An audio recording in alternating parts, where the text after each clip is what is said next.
Hi everyone! At ayan na nga, welcome back to another vlog. So medyo matagal na naman yung ating last na upload.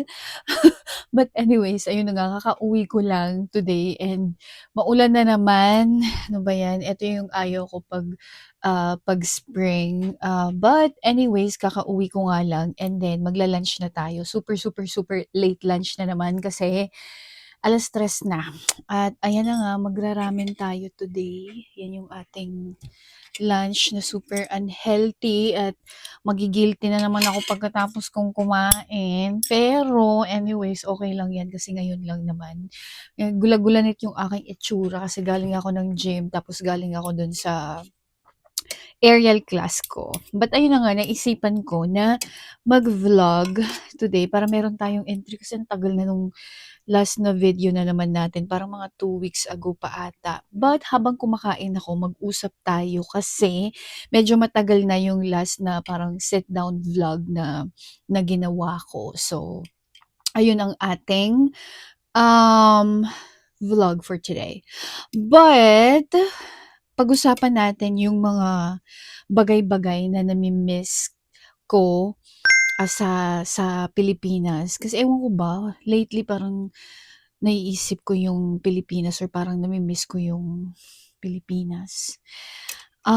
But yeah, so yun ang ating pag-uusapan for today, yung mga bagay na na-miss natin sa ating bansang sinilangan. Okay, so since kumakain ako, unahin na natin siya dun sa mga number 1 na pinaka nami-miss ko talaga is yung mga food, yung mga pagkain, yun talaga. Unang-una na diyan yung ano, yung seafood. Susubo lang ako. Yung seafood, yun talaga yung pinaka nami-miss ko. Although, sa Baguio kasi ako sa Pilipinas, hindi rin gano'n super ka-fresh yung mga seafood namin do'n. Karamihan is galing sa dagupan, ganyan. Pero fresh pa din, 'di ba? Lalo na yung ano, bangus at saka tilapia, yan yung pinaka-favorite ko talaga, yung tilapia. Meron din naman dito kaso ewan ko, parang iba yung lasa. Hindi ko sure, parang iba yung lasa. So, every time na umuuwi ako ng Pilipinas, yung isa sa mga unang-una kong kinakain is yung tilapia at saka every week kumakain ako ng tilapia hanggang sa magsawa na ako. Yeah, food talaga yung pinaka-ano. Although, dito sa Canada, napansin ko, especially like lately since dumadami na talaga yung Filipino community dito, marami ka na ding mabibili na mga Filipino food.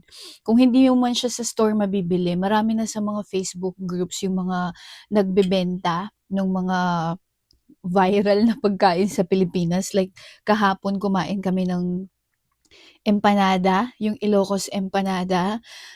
Yeah, meron ng mga gano'n. Unlike before, nung una kami dito, super ano, madalang ka lang makakakuha ng or makakabili ng mga gano'n. Um, ano pa ba yung mga nami-miss ko? Kasi dito sa Quebec, dito sa Montreal, walang Jollibee. Sa Toronto meron hindi ko alam kung ilan yung Jollibee nila doon. Pero dito kasi nga sa Montreal wala kaming Jollibee. Kaya yun yung isang nami-miss ko, yung Jollibee, ganyan yung mga fast food, restaurants sa Pilipinas. Pero kasi kahit na merong Jollibee dito or sa Toronto, parang iba yung lasa. Ewan ko kung ako lang, pero parang iba yung lasa lalo na yung chicken, yun talaga. Kasi isa sa mga favorite ko sa Jollibee sa Pilipinas is yung chicken nila. So, pero 'pag dito parang iba yung lasa. Kahit yung Yum Burger, kasi yung Yum Burger yun din yung talagang pinaka-favorite ko talaga. Tas 'pag nagpapabili kami dito, masarap pa rin naman, kuha nila yung sauce kaso parang ewan ko kung ako lang, pero parang iba yung lasa. Subo ulit ako. Hmm, tapos another na fast food is Mang Inasal. Favorite ko yun, yung Mang Inasal. 'Pag umuwi ako ng Pilipinas, lagi kaming kumakain doon sa Mang Inasal. Dito parang walang gano'ng ano, merong mga Filipino restaurants na nagbebenta sila ng inasal. I'm pretty sure na mas authentic yung mga yun kaysa sa Mang Inasal, pero ewan ko, gusto ko yung Mang Inasal, tsaka yung halo-halo ng Mang Inasal. Masarap yung halo-halo nila, yung creamy halo-halo. My God, yun talaga.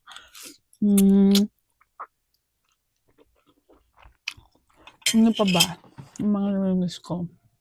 Yung mga ano lang, yung mga street foods, yung mga kwek-kwek, yung mga fishball, kikiam, ganyan. Pero meron ka na ring mabibili dito kasi ikaw yung gagawa ng sauce, ikaw yung gagawa nung ikaw yung magluluto, ganyan. Majority of the time, yung nagpapasarap sa fishball at saka dun sa mga tusok-tusok is yung sauce, di ba?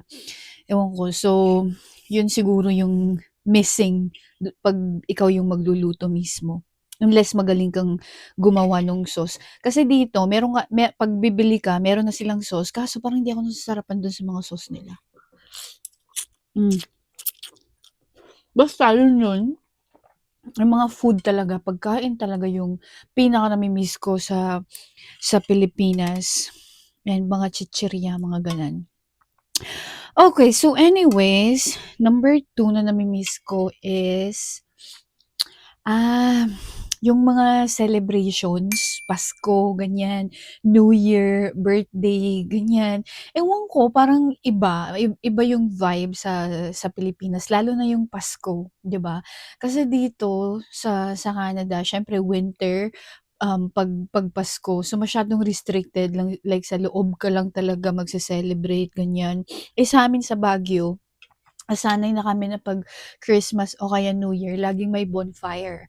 Especially after midnight na, 'di ba, nagkukuwentuhan na, nagiinuman na, ayan na, yun talaga. Ta's manonood ng mga fireworks, ganyan. So, yun talaga yung nami-miss ko. Dito parang ang ikli lang nung celebration ng Christmas kasi parang after kumain, mag-gift giving, ta's after that, ewan ko, karaoke ta's matutulog na kasi may mga trabaho pa yung iba, 'di ba? Sa Pilipinas parang almost ano na, 24 hanggang 25 yung celebration ng Christmas. Nami-miss ko talaga yung Christmas doon.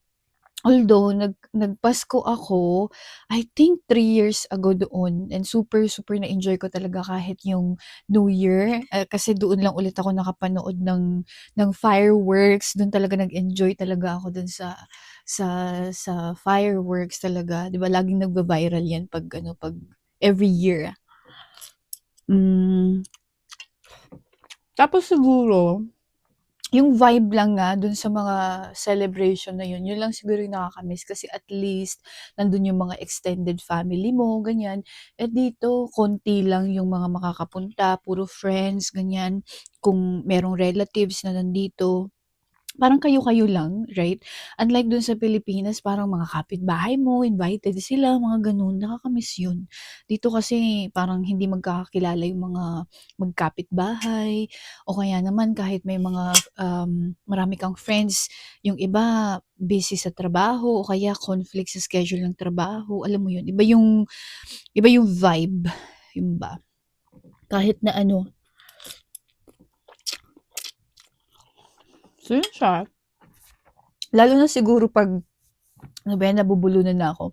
Lalo na siguro 'pag ano, 'pag, mag-isa ka lang sa abroad, yun pa yung nakakalungkot siguro mag-celebrate nung mga gano'ng klaseng, occasions, 'di ba? At least kasi sa amin nandito na yung immediate family ko, like yung parents ko, yung mga kapatid ko. So kami-kami lang yung nagse-celebrate nung mga ang tawag dito, nung mga ano nga, nung mga holidays na yun, mga celebrations na yun. Mas mahirap siguro 'pag mag-isa ka lang. Kasi meron din akong mga kilala na mag-isa nga lang sila. So either nakiki-join sila sa mga friends or friends of friends, mga kamag-anak, mga ganyan. So feeling ko mas malungkot pa 'pag gano'n, 'no? How about you guys?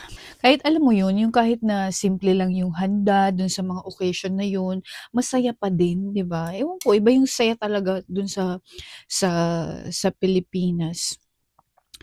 Okay, so next na ating nami-miss, So, nasabi na natin yung food, yung mga celebrations like mga Christmas, New Year's, mga ganyan. Pangatlo siguro parang dudugtungan ko na yung sinabi ko kanina, yung sense of community. Wow, sense of community. Kasi 'di ba noon at least magkakakilala kayo ng mga kapitbahay mo, ganyan. First name basis or nagha-hi, hello, ganyan. Kahit na yung iba marites at kinukuwento na nila lahat ng talambuhay mo, ganyan, ng family mo, ganyan. Dito kasi walang gano'n, walang majority of the time hindi magkakilala yung mga magkakapitbahay, walang sense of community, alam mo yun? Eh, lalo na sa Baguio, sa amin, super lakas nung sense of community. So, majority of the time nami-miss ko lang yun kasi dito parang parang strangers lahat, parang hi, hello, ganyan lang, good morning, good afternoon, good evening, gano'n lang. Alam mo yun, minsan nga hindi mo pa nakikita yung mga kapitbahay mo, ilang years ka nang nakatira sa bahay mo o kaya sa apartment mo, pero never mo pang nasilayan yung mukha ng mga kapitbahay mo. Gano'n siya kasi sobrang busy ng buhay dito. Lahat is merong schedule o kaya parang masyadong, ang tawag dito, masyado silang ewan ko, parang uptight, parang gano'n ba? 'Yun yung word, hindi ko alam. So, parang hindi siya hindi gano'n kalakas yung sense of community nila, parang gano'n. Although dito naman 'pag ano sa mga, Pilipino, I feel like meron ding sense of community. Ang kaso kasi sometimes iba lalo na yung mga organizations diyan, if you know what I mean. Sometimes source of mga ano na, source of mga tsismisan na lang ang ginagawa instead of yung purpose talaga nung kanilang mga ewan ko, organization, parang gano'n. So anyways, ang ating last na nami-miss ko sa Pilipinas, 'di ba ang ikli lang nung video natin tapos nakailang subo lang ako. Hmm, yung ano, yung isa pang nami-miss ko is yung parang relax yung buhay. Yung parang hindi masyadong nagmamadali yung mga tao, alam mo yun, yung parang na enjoy mo pa yung morning mo, na enjoy mo yung kape mo, ganyan. Kasi hindi gano'n kabilis ang buhay doon sa Pilipinas, 'di ba ang daming mga ano diyan, mga tambay-tambay diyan, wag naman gano'n, wag naman gano'n ka-extreme kasi isang pet peeve ko yun actually. But anyways, yun lang yung nami-miss ko parang relax yung buhay, parang you really get to enjoy the moment.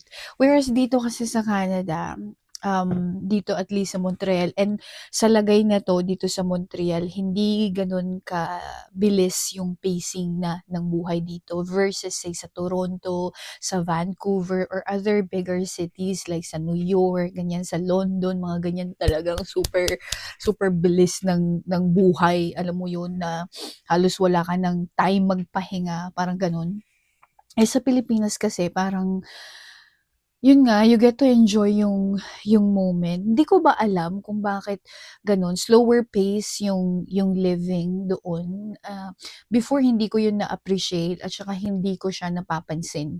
Not until nung lumipat ako dito, tapos na ano nga, sobrang scheduled lahat. Yung ultimo paggising mo dapat same time everyday, kailangan mong gumising sa same na oras para hindi mo ma-miss yung bus mo or yung metro mo, ganyan, para hindi ka mahuli sa trabaho. So, parang gano'n, nagiging masyadong routine yung mga buhay dito kasi siyempre pare-parehas yung schedule mo every single day and ma-late ka lang ng konti, like ma-late ka lang ng gising ng say 10 minutes, 30 minutes, hindi mo na magagawa yung mga kailangan mong gawin and, mami-miss mo na yung bus mo, parang ganyan. Tapos alam mo yun, like parang ang laki na nung ano niya dun sa araw mo. Eh, sa Pilipinas 'di ba walang gano'n-gano'n. At least sa akin ha, like okey ang klase ko kunyari before parang 7:30, eh, gising ako 7:00 ganyan. Tapos 'pag, mag-aano ka lang, magje-jeep ka lang ganyan, magta-taxi ka lang ta's nandun ka na sa school, parang hindi mo siya masyadong nararamdaman, alam mo yun. Whereas tanggal na yung mic ko. Whereas dito kasi masyadong ayun nga, masyadong mabilis ang buhay na kailangan mong mag-keep up. Kasi kung hindi ka mag-keep up, wala girl, hindi mo mababayaran yung mga bills mo, ganyan. 'di ba? Pero 'wag din sobra, ayoko din yung sobra kasi one time nag-stay ako ng mga 6 months sa Pilipinas. Umabot na din sa point na medyo na-boring na ako, ganyan. Siguro kasi siyempre 'pag nasasanay ka na dun sa pacing ng buhay dito, masyado ka ng nababagalan 'pag nandun ka. Sometimes I feel like sobrang bagal naman, lalo na yung isang nagpapabagal doon sa Pilipinas, yung lagi kang nag-aantay. Ano ba 'yan, yung pinag-uusapan natin is kung ano yung mga nami-miss ko tapos nagra-rant na ako dito, but connected naman siya so it's okay. But ayun na nga, yung lagi kang nag-aantay, magpipila ka sa lahat ng mga gagawin mo. Pupunta ka sa grocery, 'di ba? Magpipila ka para magbayad, eh, dito parang hindi, parang minsan merong pila pero hindi gano'n katagal. Eh, sa Pilipinas kasi sometimes yung pagpipila mo umaabot ka na ng 1 oras ganyan, 30 minutes ganyan. Alam mo yun, apektado na yung or parang late na lahat yung kailangan mong gawin just because nag-antay. Ano ba 'yan, may lumilipad. Kasi may, nag-antay ka ng sobrang tagal sa grocery, kung punta ka sa bangko mag-aantay ka din ng sobrang pagkatagal-tagal. Alam mo yun, dun lang yung mga bagay na parang nababagalan talaga ako sa Pilipinas. Instead na meron kang ibang, puwedeng gawin, ang ginagawa mo na lang is nag-aantay ka. Yan yung isa na hindi ko nami-miss, idagdag ko na rin lang dun. But anyways, ayun na nga, ang ating vlog for today. Super ikli lang. I thought I just wanted to share, yun nga, yung mga main things na nami-miss ko kasi lately parang lagi kong naiisip ang Pilipinas for whatever reason. Sana makauwi tayo. Wow. But yeah, I hope you enjoyed yung ating video for today. Kung nasa ibang bansa ka rin, please don't hesitate to share us kung ano yung mga na-miss mo sa Pilipinas, kung pagkain yan, ano yung mga food na yun na nami-miss mo para i-reminisce natin yung mga bagay na nami-miss natin sa Pilipinas. But yeah, I hope you enjoyed today's video. Kung hindi pa kayo nagsusubscribe, please don't forget to subscribe and let me know sa comment section kung ano pa yung mga videos na gusto nyong makita in the future. So, I'll see you dun sa next na video natin. Bye!